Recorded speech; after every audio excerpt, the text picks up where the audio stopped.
Você tem dificuldade em ler a Bíblia? Então vem comigo. Eu sou Tatiele e no capítulo a capítulo a gente vai um passo de cada vez. Hoje nós leremos o livro de João, capítulo 4. Quando o Senhor ouviu dizer que os fariseus sabiam que ele estava fazendo mais discípulos e batizava mais pessoas do que João, embora Jesus mesmo não os batizasse, e sim os seus discípulos, deixou a Judéia e voltou novamente para a Galileia. No caminho, teve de passar por Samaria. Assim, ele chegou a uma cidade de Samaria chamada Sicar, situada na propriedade que Jacó tinha dado ao seu filho José. Havia ali o poço de Jacó. Era mais ou menos meio-dia quando Jesus, cansado da longa caminhada, chegou e sentou-se ao lado do poço. Logo, uma mulher samaritana veio tirar água, e Jesus lhe disse: "Dê-me um pouco de água." Ele estava sozinho naquela hora, porque os discípulos tinham ido à cidade comprar comida. A mulher samaritana ficou surpresa e perguntou: "Como o Senhor, sendo um judeu, pede a mim, uma samaritana, água para beber?" Ela disse isso porque os judeus não se dão com os samaritanos.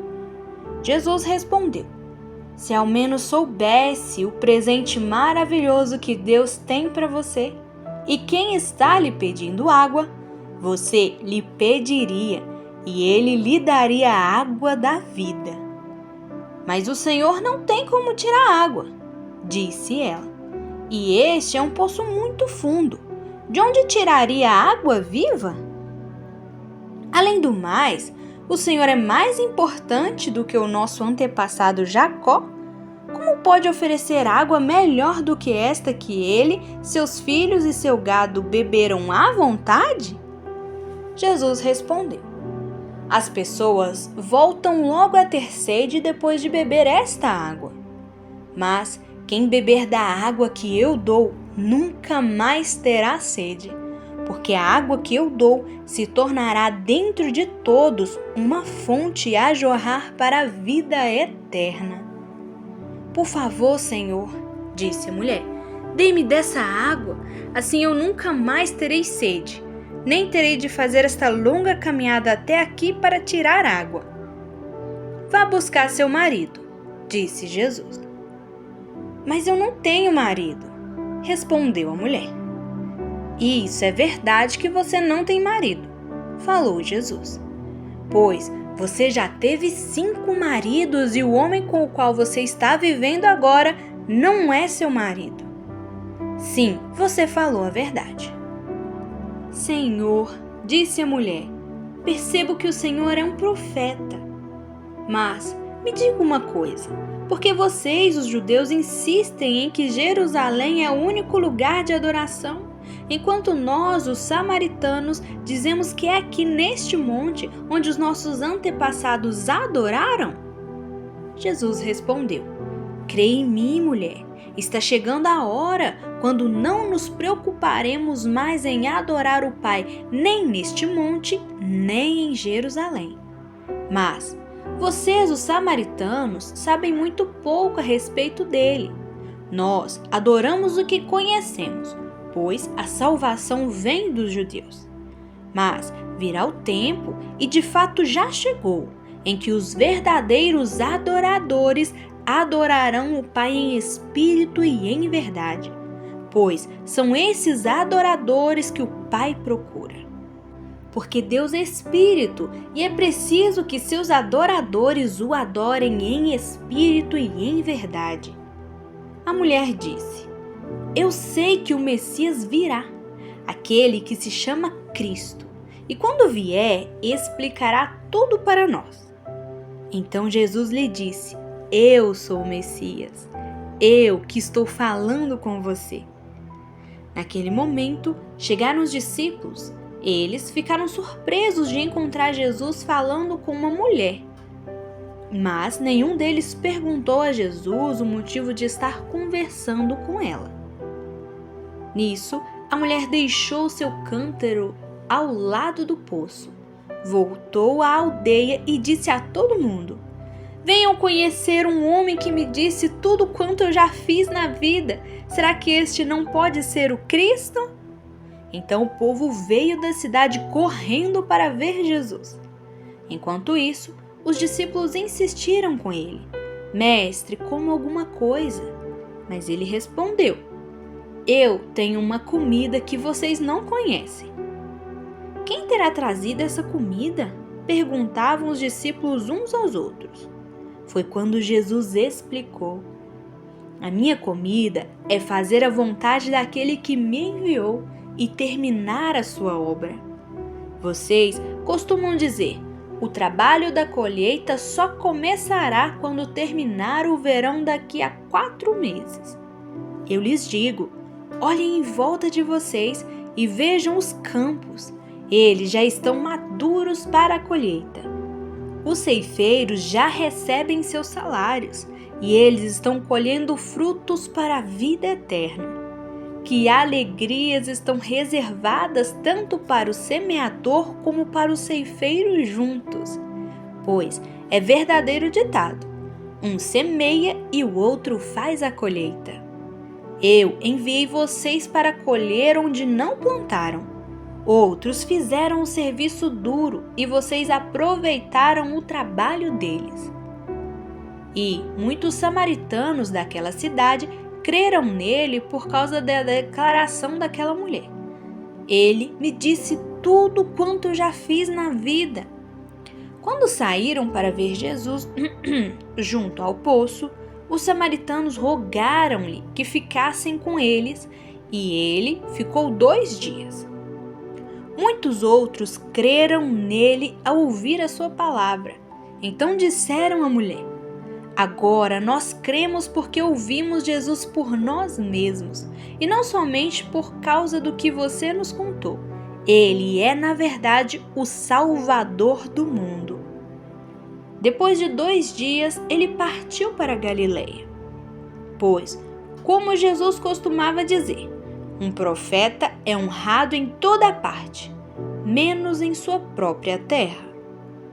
Quando chegou a Galileia, os galileus receberam Jesus de braços abertos, porque tinham estado em Jerusalém durante a comemoração da Páscoa e viram tudo o que ele fizera. Em sua viagem pela Galileia, Jesus chegou à cidade de Caná, onde havia transformado água em vinho. E havia ali um homem da cidade de Cafarnaum, oficial do governo, cujo filho estava muito doente. Quando ele soube que Jesus tinha chegado da Judeia e viajava pela Galileia, este homem foi procurar Jesus e pediu a ele que viesse a Cafarnaum para curar o seu filho, que a essa altura se achava às portas da morte. Jesus disse: nenhum de vocês vai crer em mim se eu não fizer sinais e maravilhas. O oficial do rei implorava: Senhor, por favor, venha já, antes que meu filho morra. Então Jesus lhe disse: volte para casa, o seu filho está curado. O homem creu em Jesus e foi para casa. Enquanto ele estava a caminho, alguns dos seus servos vieram ao seu encontro com a notícia de que tudo ia bem. O filho dele estava vivo. Ele perguntou quando o rapaz havia começado a sentir-se melhor, e eles responderam: ontem à tarde, em torno de 1 hora, a febre o deixou. Então o pai percebeu que aquele era o momento exato em que Jesus havia dito: o seu filho está curado. O oficial, juntamente com toda a sua família, creu em Jesus. Este foi o segundo sinal miraculoso de Jesus na Galileia, depois de chegar à Judeia. João 4 nos mostra Jesus quebrando todas as barreiras invisíveis do seu tempo. Para ir da Judeia para a Galileia, os judeus faziam um caminho muito mais longo só para não pisarem em Samaria. pois odiavam os samaritanos. Mas o texto diz que Jesus precisava passar por lá. Ele tinha um encontro marcado com alguém que a sociedade rejeitava. Ao conversar com uma mulher samaritana, que já tinha tido 5 maridos, Jesus quebrou preconceitos religiosos, sociais e de gênero. Aquela mulher ia buscar água ao meio-dia para evitar os olhares e as fofocas das pessoas. Ela tinha sede física, mas também uma enorme sede de aceitação e paz. Jesus se revela a ela não como um juiz para condená-la, mas como a fonte de água viva que ela tanto procurava. Uma curiosidade interessante neste capítulo está no cântaro, aquele vaso de barro usado para carregar água. Naquela época, o cântaro era o bem mais precioso de uma mulher. Sem ele, ela não conseguia pegar água para sobreviver, e comprar outro era muito caro. Além disso, ela tinha ido ali exatamente para isso. Ao deixar o cântaro para trás e correr para a cidade, ela estava dizendo: "Eu achei algo tão mais importante, tão mais valioso que aquilo que eu achava que era a minha maior necessidade, agora pode esperar." Ela esqueceu a água do poço porque a sua alma tinha acabado de ser preenchida. E o que me chamou a atenção foi o versículo 42. Então disseram à mulher: "Agora nós cremos porque ouvimos Jesus por nós mesmos, e não somente por causa do que você nos contou. Ele é, na verdade, o Salvador do mundo." É muito interessante o fato de que foram a Jesus pela curiosidade. Foram para conhecer o homem que falou tudo sobre a vida da mulher samaritana. Mas chegaram lá e creram, porque tiveram as próprias experiências. Talvez você esteja aqui ou vá a uma igreja apenas pela curiosidade, ou até mesmo frequente uma igreja há anos, porque os seus pais ou avós disseram que era bom e você acreditou e frequentou. Mas hoje o Espírito Santo me move para te dizer que você precisa das suas próprias experiências com Ele. Ele está te esperando. E se por acaso a experiência que você teve foi há muitos anos atrás, Ele te chama hoje para parar de viver de velhas experiências. Em Isaías 43, versículo 18 e 19 diz: "Esqueçam o que se foi, não vivam no passado. Vejam, eu farei uma coisa nova." Ele promete abrir caminhos até nos desertos mais difíceis. Ele tem algo novo para você hoje. Esteja disponível. Agora, deixe uma reflexão. Aquela mulher passou a vida inteira tentando encher o seu cântaro com coisas que não duravam, relacionamentos errados, opiniões dos outros e distrações.